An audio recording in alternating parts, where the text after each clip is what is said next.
We're going to walk. People come on in a little bit. Keep ourselves warm here.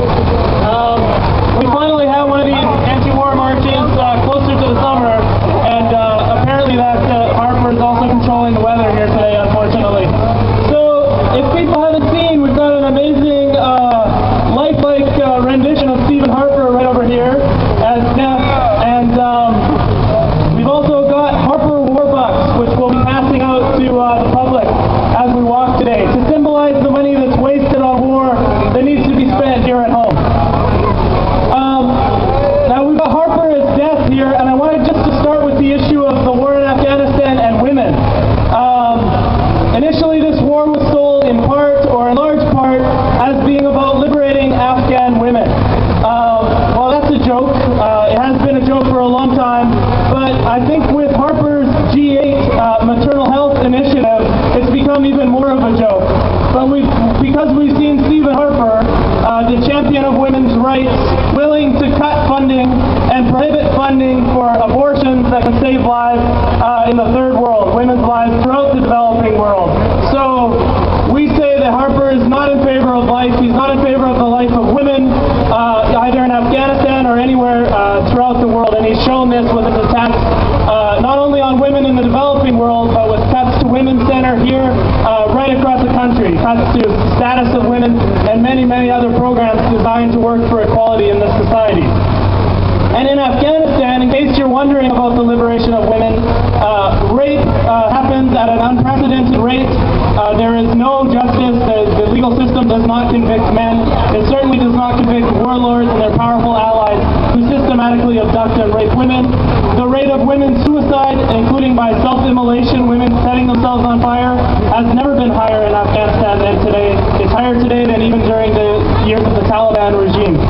And the life expectancy of the liberated women in Afghanistan today has fallen during the years of the occupation. Life expectancy has fallen to a mere 43 years. And for all of that, we say shame on Stephen Harper, shame on the NATO powers, shame on the U.S. government and all of the warmongers who have waged this occupation for the last 9 years. Now, I'm not going to give you Stephen Harper's CV, but very briefly, I'll just read from the summary of Harper's CV, his resume on foreign policy. So, first of all, we want to remember today that Stephen Harper wanted Canada to be fully part of the war in Iraq, to be part of that invasion. If you'll remember, Harper and Stockwell Day even wrote a letter of apology to the American government and people in 2003 after Canada didn't go in. They wrote a letter of apology in the Wall Street Journal in March 2003. So that's who Stephen Harper is, ladies and gentlemen. Also on his resume, he has years and years of stubbornly refusing to recognize the claims for sanctuary and refugee status of war resistors here in Canada. And that's another shame. He has not upheld Canada's tradition of welcoming resistors to war from the United States. Also, Harper has not spoken out about closing Guantanamo Bay, which remains open. Stephen Harper and his government for years have left Canada's child soldier, Omar Khadr, to rot in Guantanamo and now facing an illegal military tribunal. And we say shame on Stephen Harper for leaving Omar Khadr in Guantanamo facing torture all of these years. And on Khadr, Omar Khadr, before he was tortured at Guantanamo, he was tortured at Bagram Air Base, which is just outside Kabul. So for some reason, some Afghans attacked this air base a couple of weeks ago. I think it was actually last week. There was an attack on Bagram Air Base. And one of the reasons is, for years, that has been a center of torture and indefinite rendition and indefinite detention right there in Afghanistan. So torture is not a mistake. Torture is not something that Afghans do to other Afghans in this war. Torture is part and parcel of the occupation of Afghanistan, and we unequivocally condemn torture in all situations. It's not our values, it's not the values of the people of Canada, the people who work and live in this country. It's only the values of our very backward government and its allies around the world. So we're here today to condemn torture in all its forms. And of course, the Harper government went so far as to prorogue Parliament a few months back to take the heat off their torture scandal.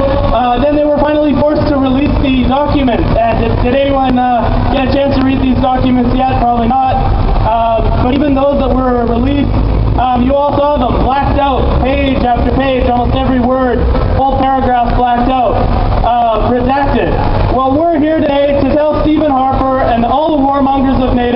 you can't redact the history of what you've done in Afghanistan. And you also can't redact our resistance to war here in the streets of Vancouver. They will never be able to redact our resistance. They'll never be able to block that out completely. Although we'd like it if the media didn't self-redact in their coverage of protests like this today. And they also sometimes have the assistance of domestic forces of repression. We should note that they look pretty well behaved today, but just last week, some protesters were engaged in civil disobedience to protest the G8 meeting here in Vancouver, and you may have seen the video of Vancouver's finest engaging in brutality just to clear this road for some G8 delegates. And we say shame on the domestic forces of repression when they don't allow peaceful protest, when they don't allow civil disobedience, which is a right that we have to continually assert in the streets here in Vancouver. So we say shame on the VPD for what they did last week at the G8 protest.